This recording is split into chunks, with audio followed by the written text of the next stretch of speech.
This is you, right? Yeah, this is fantastic. But you see how alone you are? It's just you, surrounded by all this emptiness. It's been that way for most of your life, hasn't it? Yeah. My life is out of control. I have no family. I'm about to lose my job. Another night in here, I might never be able to answer that for you. Sweetheart, what do you want? What you want me to do? You want me to get you out? You want me to file an appeal? I'm drowning in deep water, and I don't know whether I'm swimming for the surface or the bottom. Your internal compass isn't broken, Dex. It just works better when you have the North Star to guide you. Bullseye is officially back, and I couldn't be more hyped about it. I know we've seen him here and there throughout the season, but it looks like we finally get to see him in action in an episode that culminated in a lot of different plot lines. But thankfully, in my opinion, the show continues to treat the character really well, and he continues to be my favorite one to watch throughout the Daredevil universe. And while he wouldn't be here without the Netflix series, within the Netflix series, he was a very torn individual and only really embraced his comic-accurate insanity towards the end of Season 3. Again, when it comes to Daredevil Born Again, I feel they've treated the character right. I just think he should get a lot more screen time, but that's up to Disney at this point. Either way, we see how in Season 1 of Born Again, we reintroduce ourselves to Matt in a pretty explosive way, with Bullseye taking out Foggy before getting in a huge action-packed oneer with Daredevil, ending in Matt finally breaking his code and throwing Bullseye off a building, presumably to kill him. Though he did survive, and we later come to realize this whole assassination of Foggy was due to Vanessa Fisk. She wanted a thief and the thief's lawyer in Foggy to be taken out, all in exchange for releasing Bullseye. Though that does kind of beg the question why he continued to body so many other people and try to kill Karen. But you can also presume he wasn't in the very best mindset and likely lost it getting back into the violent nature of things.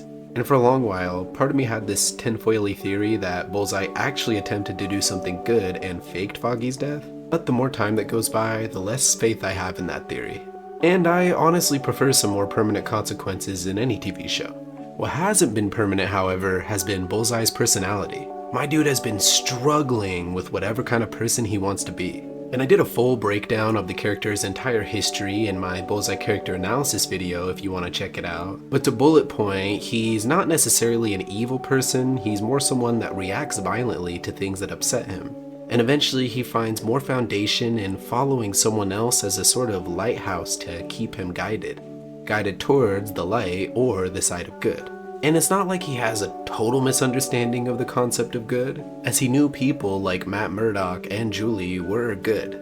But now, currently within the story, we see he's been working to dismantle Fisk's operations, and potentially cripple Fisk himself in accomplishing one good deed.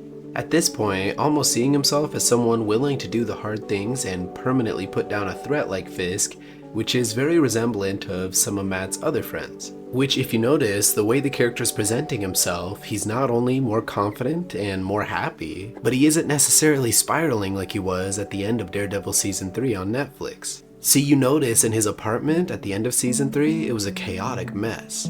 Yet, when it comes to Daredevil Born Again, we see that his apartment is relatively maintained and clean, indicating to the audience that Bullseye is following some form of routine or some form of guiding light from a lighthouse.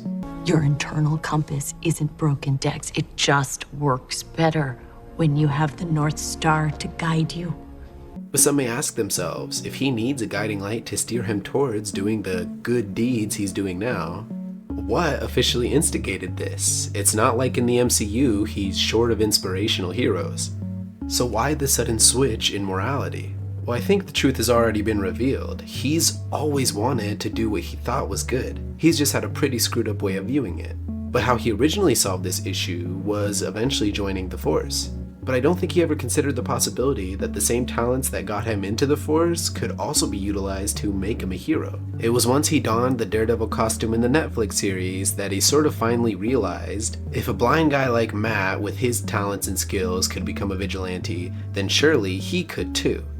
Only he wasn't really trying to be a good vigilante. He was more just simply working for Fisk, who gave him something he craved even more selfishly than being a good person. which is just getting attention. And while that could explain him donning these costumes like Daredevil's or even his own when he took out Foggy, what exactly made him don the costumes to fight for the side of good?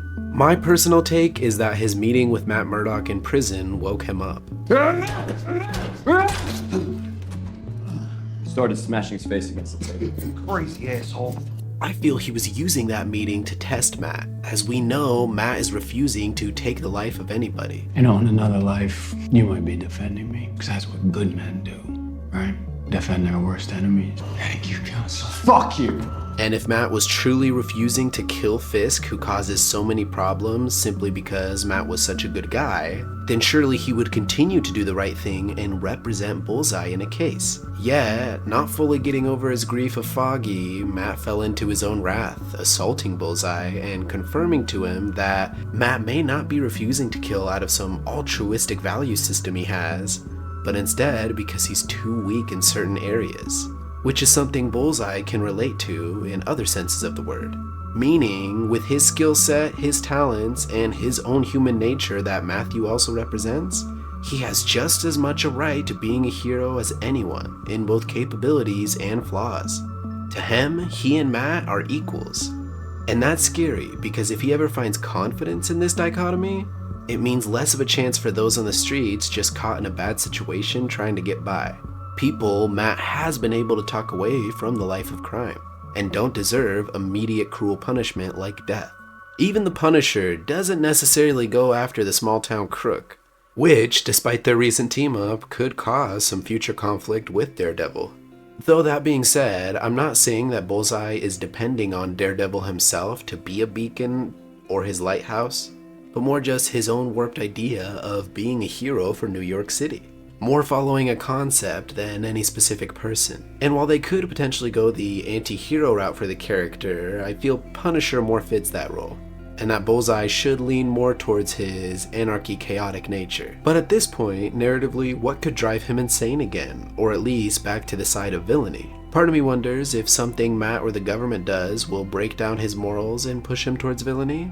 Maybe seeing a political system support Fisk would really push him towards the side of chaos? Or maybe he finds an influence in his life who steers him more towards the side of evil, kinda like how Fisk did in season 3. Part of me wonders if he could potentially find a new therapist in Matt's ex, and her broken mind could eventually push him back towards being a villain.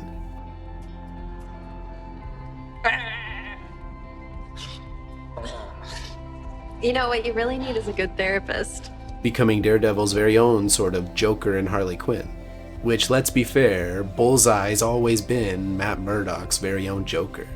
But what do you guys think? Are you enjoying what they're doing with the character? Should he have more screen time? Should he be redeemed?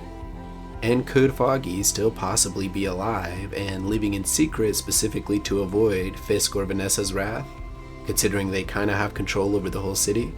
Let me know down below, and if you're interested in seeing any more videos like this, like and thumbs up.